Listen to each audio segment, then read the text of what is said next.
মিশি কত মাসা মাসা মাসা করে কত বৎসর বৎসর বৎসর করি এই তো শতক বরস পূর্ণ হয়ে যায়। তাই তো বলছি সখীরে হয়তো বধূ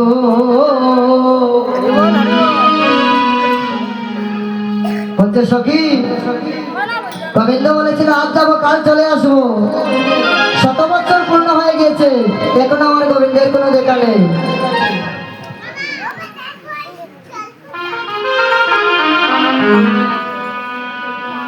সখী বলছে বলছে রাধে তুমি ধৈর্য ধরো তোমার গোবিন্দ আসবে। রাধারানী বলছে ললিতা তুই কি বলছিস, আজ এক দুটি বছর না শত বছর চলে গেল আজ গোবিন্দ আসলো না। সখী রে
জৈবন সায়রে সরিতেছে বাটা কাঙালিকে মনে রাখে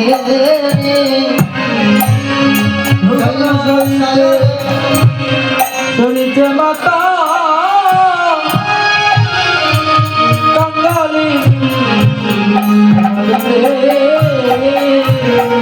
সখিরে আমার জৈবন সায়রে সরিতেছে বাটা কাঙালিকে মনে রাখে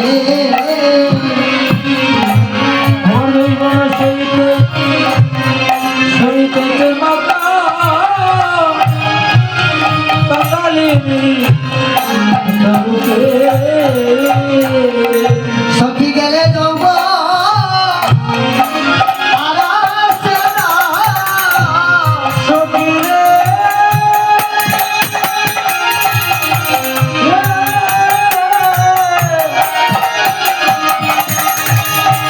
সখী গেলে যাব ওরে আলাসনা ললিতা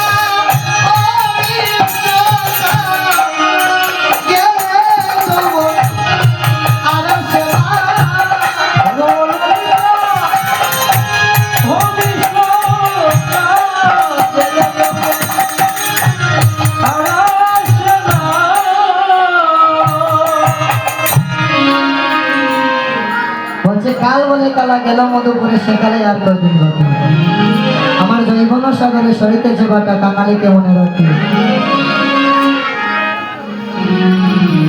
জৈবন তো আমাদের সবারই আছে বাবা, তাই না? এখন আমার যুবক বয়স, এখন আমি যা চাইব যে কাজটি আমার বয়স বয়স 50 বছর হলে যে কাজটি আমি করতে পারবো না সেই কাজটি আমি এখন করতে পারবো। কৃষ্ণ ভজনের সময় হচ্ছে শিশুকাল। বলছে সখী